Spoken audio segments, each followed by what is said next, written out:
Welcome to MCOM second semester batch of Munger University. Hello everyone. We are going to discuss the topic cost of capital, meaning and its importance. The cost of capital as a concept and tool of financial decision making plays an important role not only in capital budgeting decision but also in planning and designing the capital structure of a company. Cost of capital is the price which a firm pays for the use of funds obtained or borrowed by it. It is that minimum rate which must be earned on invested fund so as to cover the price and other related cost payable for the use of funds. सामान्यतः हम लोग दो दृष्टिकोण अपनाते हैं cost of capital को जानने के लिए। At first investors point of view से कि कॉस्ट ऑफ कैपिटल उस त्याग का पुरस्कार है जिसका वह वर्तमान उपभोग में स्थगित करके भविष्य में विनियोग के बदले प्राप्त करने की इच्छा रखता है। दूसरी ओर यानी अकॉर्डिंग टू फर्म के दृष्टिकोण से पूंजी का उपभोग करने के बदले उसके द्वारा इन्वेस्टर्स को दिया गया मूल्य ही कॉस्ट ऑफ कैपिटल कहलाता है। Definitions. Some definitions of financial experts are given below for the clear conception of cost of capital. At first, according to Hunt, William and Donaldson, it may be defined as the rate that must be earned on the net proceeds, the cost elements of the burden at the time they are due. Second, according to Solomon Isra, the cost of capital is the minimum required of earning of the cut of rate of capital expenditure.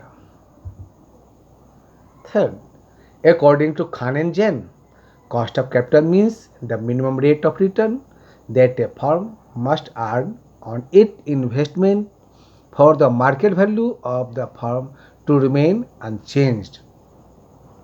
Cost of capital is also referred as यानी पूंजी की लागत को अन्य नामों से जाना जाता है।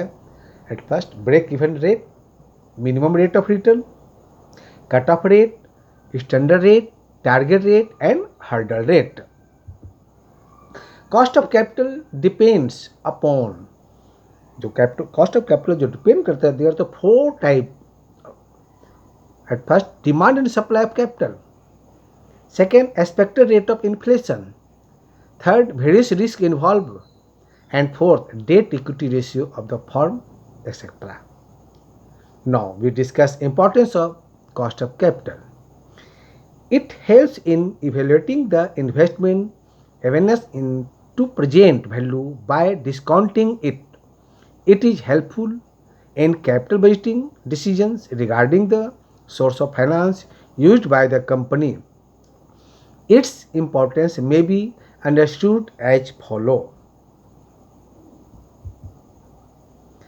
First, maximization of the value of the firm.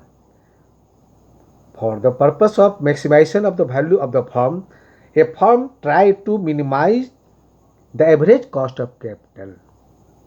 There should be judicious mix of debt and equity in the capital structure of a firm so that the business does not to bear under financial risk.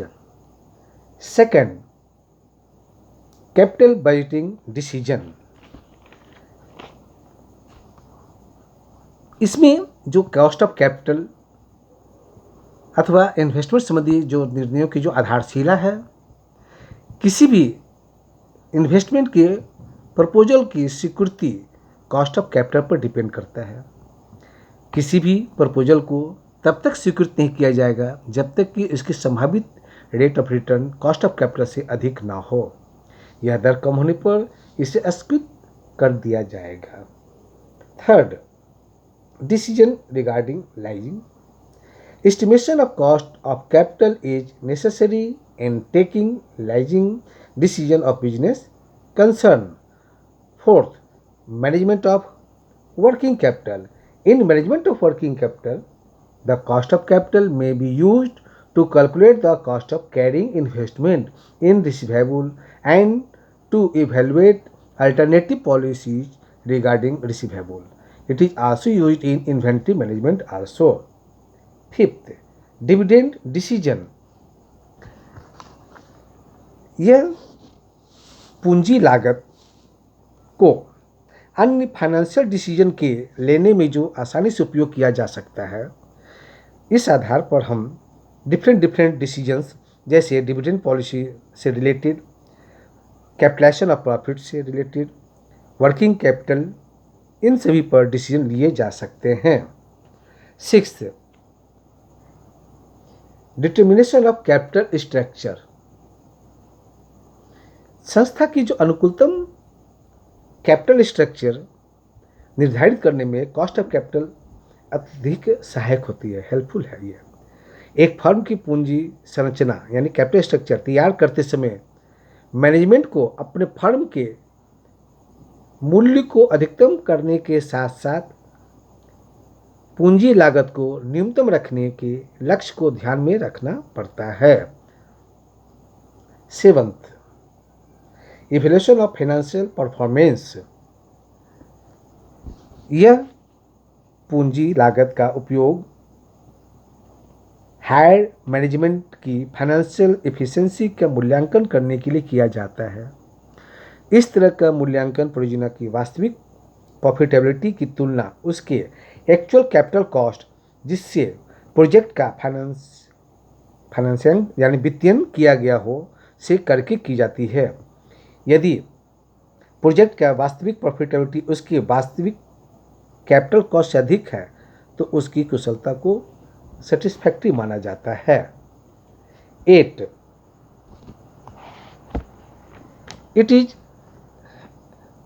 performing optimum credit policy. It is useful in performing optimum credit policy, that is at the time of deciding credit period to be allowed to the customer or debtor. It should be compared with the cost of allowing credit period. 9, knowledge of firm expected income and inherent risk. Capital cost के द्वारा जो investors हैं उनको firm का expected income तथा उसके अंतर्गत जो भी जोखिम के बारे में जानकारी मिलती है। यदि किसी भी फर्म की कैपिटल यानी कॉस्ट ऑफ कैपिटल अधिक है तो इसका मीनिंग यह है कि यह फर्म का प्रेजेंट इनकम का जो रेट है वह कम है। व्यापार जिसमें जोखिम अधिक है और कैपिटल स्ट्रक्चर असंतुलित है, ऐसी स्थिति में investors high rate of return की अपेक्षा करते हैं। And 10th, comparative study of sources of financing. Finance यानी वित्त की जो पूर्ति के अनेक जो सोर्सेस हैं, किसी समय विशेष पर किस साधन का उपयोग किया जाए इसका निर्णय वित्त पूर्ति के विभिन्न साधनों की लागत का कंपैरेटिव स्टडी करके किया जा सकता है। Thank you.